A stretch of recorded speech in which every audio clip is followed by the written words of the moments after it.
For centuries, Rome believed its political system was indestructible. The Republic had survived foreign invasions, internal revolts, economic upheavals, and the rise and fall of countless ambitious men.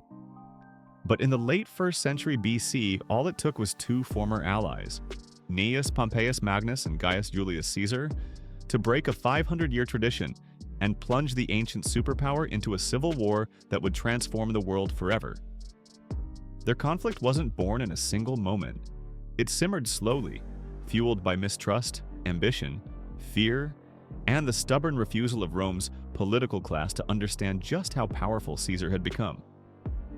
What follows is the story of how the Republic poisoned itself from the inside, how Caesar seized power with breathtaking speed, how Pompey fled the city he once protected, and how Rome's ancient political system collapsed in just a few years. Caesar refuses to let go. When Caesar completed his brutal 8-year conquest of Gaul, he didn't return home to applause. He returned home to suspicion. Men like Cato, Marcellus, and other senators feared him.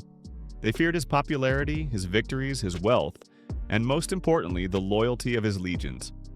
To the Senate, Caesar's undefeated army was not a symbol of Roman power. It was a threat. The law demanded that a general surrender his army before crossing into Italy. But Caesar had no intention of being defenseless in Rome, where his political enemies waited eagerly to prosecute him. To figures like Cato, demanding his disarmament was justice. To Caesar, it was a trap. Pompey, once Caesar's ally, was caught in the middle. He understood the loyalty between Caesar and his troops, yet he also understood the gravity of an armed general marching toward Rome. The Senate begged Pompey to take a stand. In their desperation, they pressured him to choose a side, his old friend or the Republic he swore to protect. Pompey resisted the idea of civil war, but the Senate left him no space to remain neutral. They needed him, and they needed him now. Cato's ultimatum and Caesar's fury.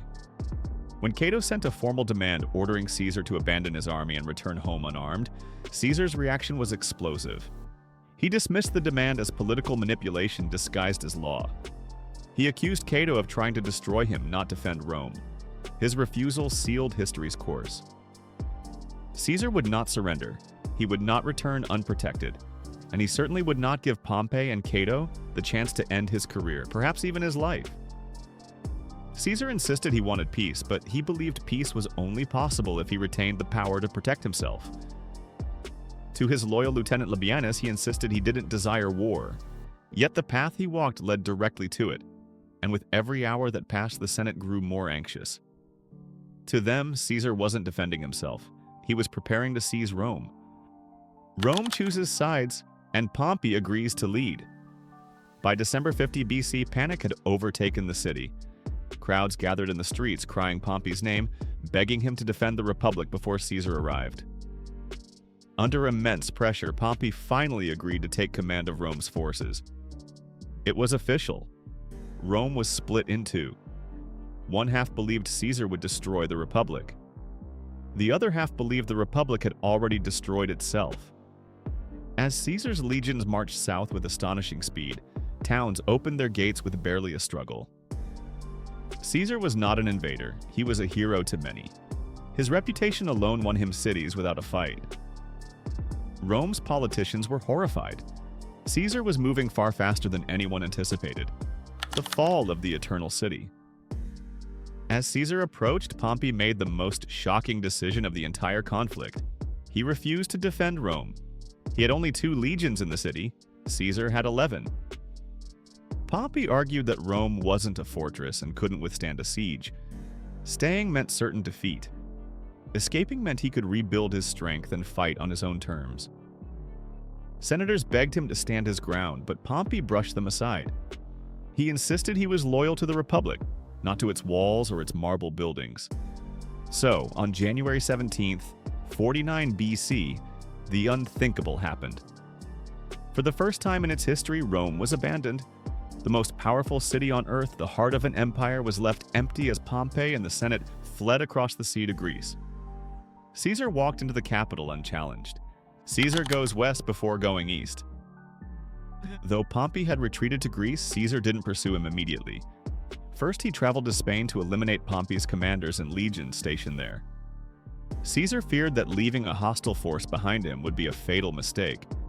But subduing Spain took more than a year. His soldiers grew restless. They believed Caesar owed them rewards for their years of loyalty, yet riches still hadn't materialized. When unrest broke out in the 9th Legion, Caesar handled it with calculated command. Punishment for the ringleaders, discipline for the troops, and promises of the wealth that victory over Pompey would bring. By the time Caesar returned east, Pompey had assembled a massive army, bolstered by powerful allies across Greece and the eastern provinces. It was time for the final confrontation, the day that changed everything. The two giants of Rome finally met in 48 BC on the plains of Pharsalus. Pompey commanded the larger force, nearly twice the size of Caesar's army. On paper, Pompey should have won easily, but Caesar had something Pompey didn't: relentless discipline, a commander's intuition, and soldiers who would follow him into hell. What began as a cavalry clash escalated into a catastrophe for Pompey. Caesar's veterans broke their opponents, the cavalry collapsed, and the entire Pompeian army crumbled into a chaotic retreat. Caesar secured one of the most decisive victories in Roman history. Pompey fled once again, this time to Egypt, hoping to rebuild an army. He never would. Egypt's rulers, wanting to impress Caesar, murdered Pompey the moment he landed. The man who had once been the greatest general in Rome died on a foreign shore, betrayed and alone. The last pieces of the Republic fall. Even after Pompey's death, resistance continued. Labienus fought on for years, refusing to abandon the cause, but he too fell during the final major battle of the conflict, the Battle of Munda. Cato, unable to live in a world ruled by Caesar, chose suicide rather than accept defeat. Marcellus, pardoned by Caesar, later died under mysterious circumstances. One by one, the last defenders of the Republic disappeared. With every rival eliminated, Caesar stood as the undisputed master of Rome. Caesar becomes dictator for life. Caesar's triumph did not merely end a war, it ended an era. The old republican system was shattered. The Senate still existed, but its power had been hollowed out. Caesar accumulated authority that no Roman had ever possessed. He became dictator for life, wielding unprecedented control over the state, its armies, its laws, and its destiny. Rome had its first emperor in all but name. For 4 years, he reshaped the political landscape, introducing reforms, expanding citizenship, and trying to stabilize the very society he had torn apart. But his power terrified many. If one man could dominate Rome, then the Republic was truly dead. Determined to save the state, Caesar's enemies conspired in secret.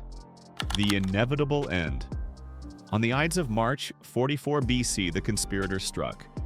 Caesar fell beneath a storm of knives. His assassination shocked Rome, but it did not restore the Republic. Instead, it unleashed new waves of chaos, new ambitions, new wars. The tide of history had already turned too far.